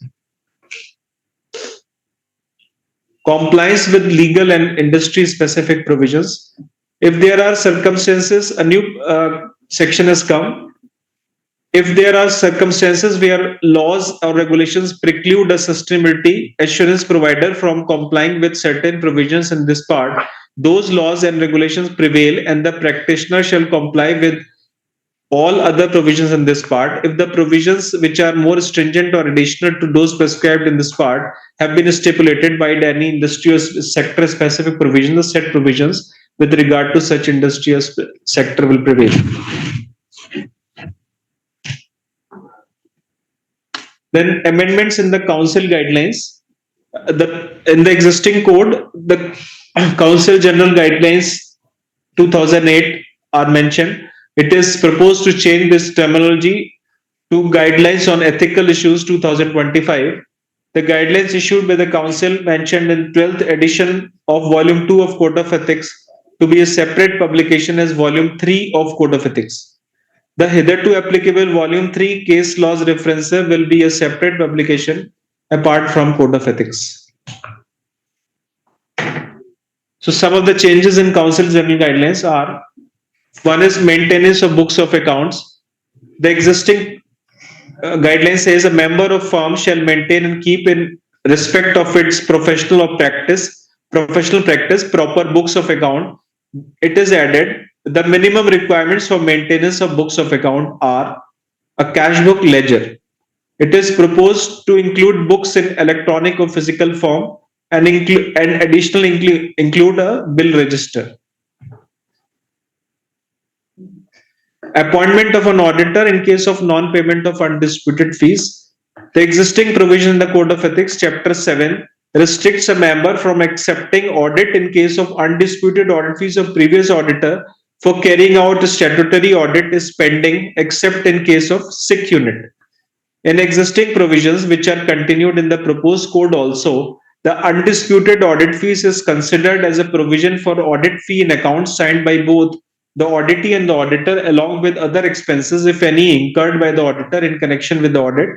It is proposed to add applicable taxes are proposed to be included for undisputed fee. Secondly, additional exemption proposed that in case of a company for which the insolvency resolution process has been initiated and the resolution professional has been appointed, the above prohibition of acceptance shall not apply.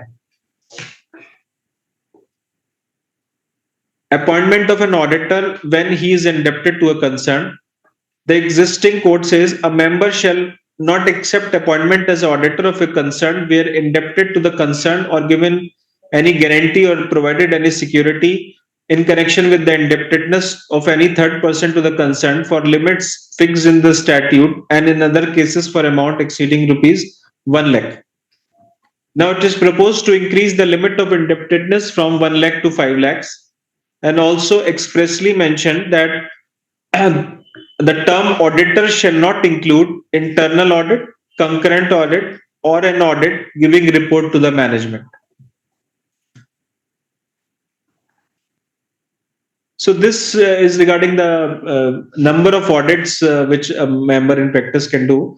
This is the position. This is the existing position. The specified limit on audit assignments in the existing are 30. It is proposed to make it 40. The exemption for OPC will be there. The exemption for dormant company will also be there. Now, appointment as a statutory auditor of a company. The existing code says the changes are mentioned in the red. I'm reading the whole. The member of firm shall not accept the appointment as a statutory auditor of public sector undertakings or government company or listed company and other public company having turnover rupees 50 crore or more in a year, where he accepts any other work or assignments or service in regard to the same undertaking or company on a remuneration which in total exceeds the fees payable for carrying out the statutory audit of the same undertaking or company. The turnover limit of rupees 50 crores is proposed to be made to rupees 250 crore for the purpose of this chapter. Then the tax audit assignment under section 44AB of the Income Tax Act. The new guidelines, chartered accountants limit on number of tax audit guidelines 2025 have been issued by notification dated 25th July 25, which will come into effect from 1st April 2026 onwards. These guidelines shall supersede the earlier guidelines on Chapter 6 of Council General Guidelines 2008. Therefore, the Chapter 6 of Council General Guidelines dated 8th August 2008 shall continue to be valid till 31st March 2026. The amendments in guidelines for practice in corporate form. So the guidelines, the corporate form of practice guidelines mention those services which are mentioned under section 224. So in this line, the amendments which have been made under section 224 have also been in the corresponding manner made out in the corporate form of practice guidelines also. So now it includes administrative services, forensic accounting and investigation, research analyst recognized by a regulator, assessment and evaluation of social impact, CSR impact, business responsibility and sustainability reporting and the like, artificial intelligence consultancy in areas of services which can be rendered by a chartered accountant in practice.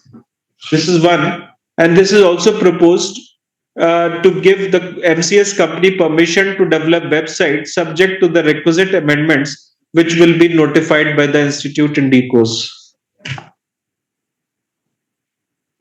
Then the revisions to the guidelines of letterheads and visiting cards of elected representatives of the institute. And this is also coming as an appendix, as an annexure in the Code of Ethics. So in the existing guidelines, the council guidelines governing the use of designation as well as format and content for printing letterheads and visiting cards of elected representatives, that is president, vice president, and the council members, etc. It is proposed that these guidelines, that the updated provisions now allow the council members to mention their nominations or memberships of national or international bodies on the visiting cards, the use of logos advised by the central government for the promotion and public awareness, etc. Then the new CA logo guidelines have been brought in place of the earlier logo guidelines. So in the 23, the new CA logo, CA India logo was brought, and these guidelines have now been brought in the Code of Ethics. Amendments being brought through statutory and legal changes. The mode of communication to the previous auditor. It will now include the speed post with acknowledgement due as a mode of communication with the previous auditor. The postal department has merged speed post and registered post services with effect from 1st September 25 to streamline the operations and improve efficiency. It is proposed to that the registered acknowledgement due be substituted with registered oblique speed post with acknowledgement due. Then the incorporation of amendments resulting from CA-CSCW Amendments Act 2022. One of the changes, the amendment to clause 9 of Part 1 first schedule addressing the non-compliance with sections 139 and 141 of the Companies Act, and the insertion of new clause 5 Part 2 second schedule, that is acts in as auditor in contravention of the Companies Act 2013. So some of the changes in clause 9 and commentary are given here. So in the clause 9, it has been brought out by the amendment, or sections 139 or 141 of the Companies Act or any other law pertaining to appointment of auditors for the time being enforced. This was inserted by the amendment. It is proposed in the commentary in clause 9.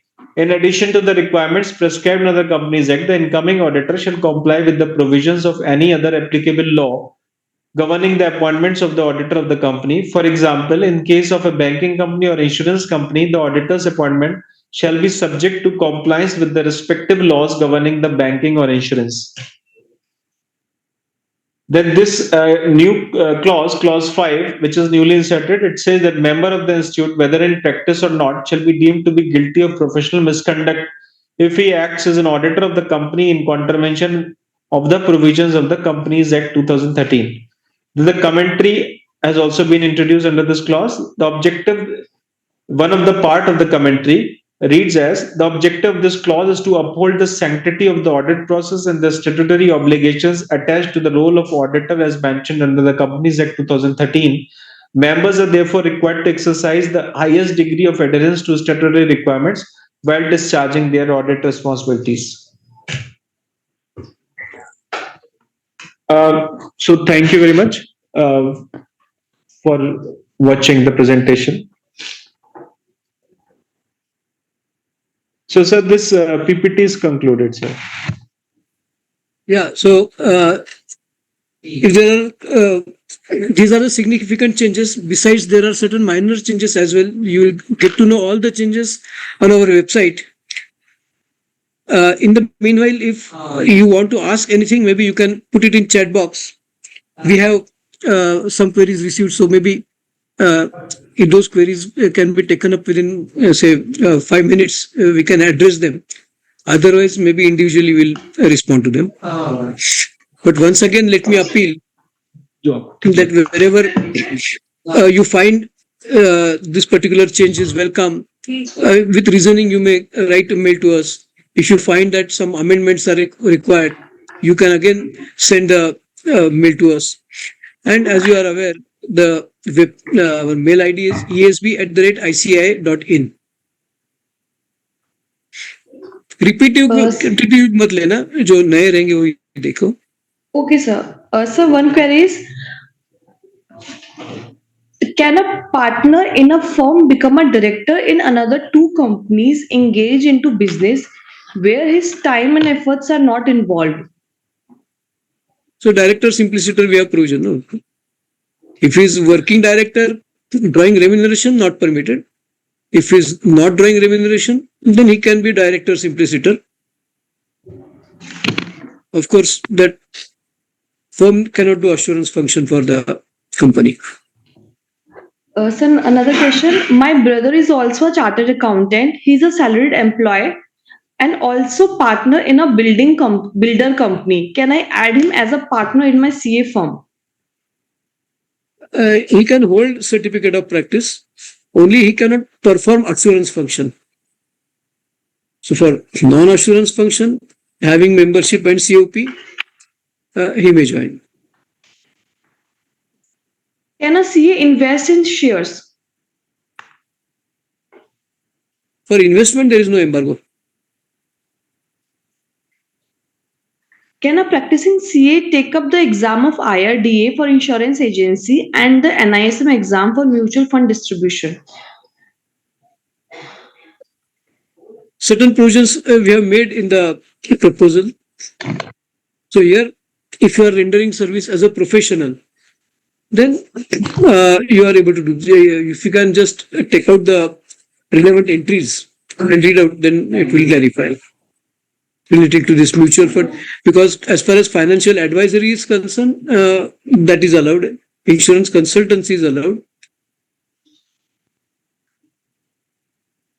Sir, one suggestion is minimum recommended fees may be made mandatory. Also, prescribed fees may be in advance. This is one of suggestion of member. Yeah, certainly. Once this particular proposal is passed, they will become mandatory. Only that guideline for mandate, that for tax audit, what should be the fee, for corporate audit, what should be the fee, that council will prescribe. It has not been prescribed till the date.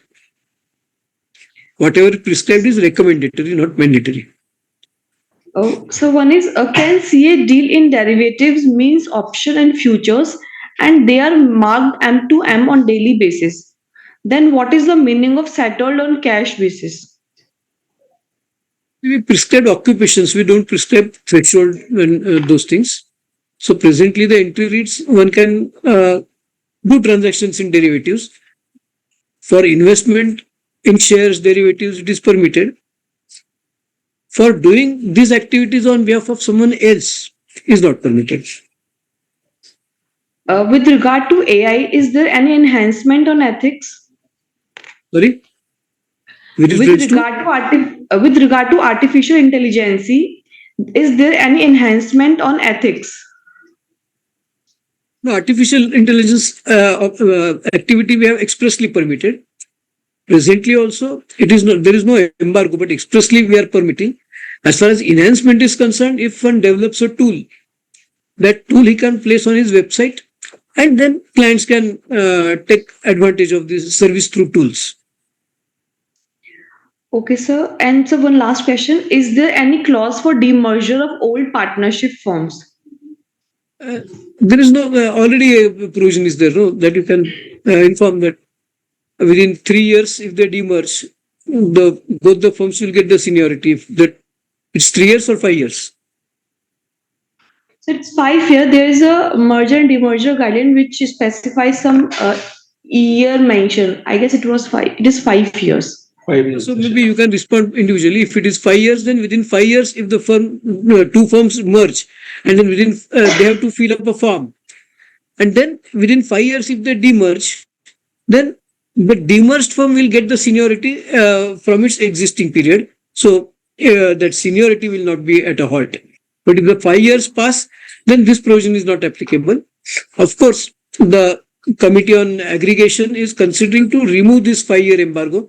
So maybe lifetime, anytime you demerge, that seniority should be available. That is the proposal, but it has not been passed as yet. So today, within 5 years, if you demerge, seniority will be maintained. Okay, sir. These are the questions, sir.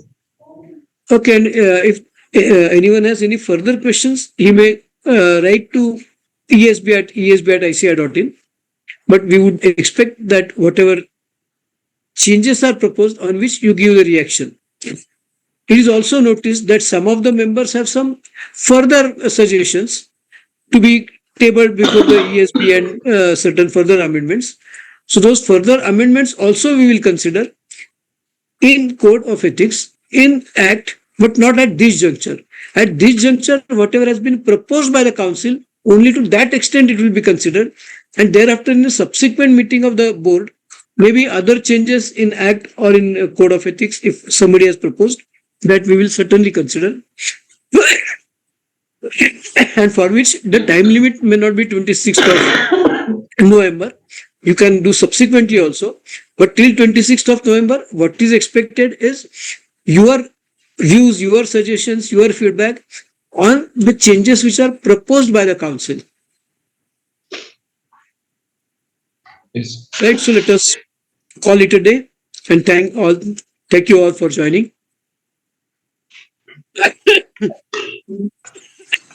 Thank you, sir. I thank Chairman sir for the wonderful presentation, and the members have got an opportunity to get it directly from the Chairman of Ethical Standard Board. And also I thank Vice Chairman sir and Honorable President sir for their address. And I also thank the members for watching in large numbers. Thank you, sir. It would be unethical to accept the thanks for presentation because that was meant by you. So practically you will receive thanks yourself.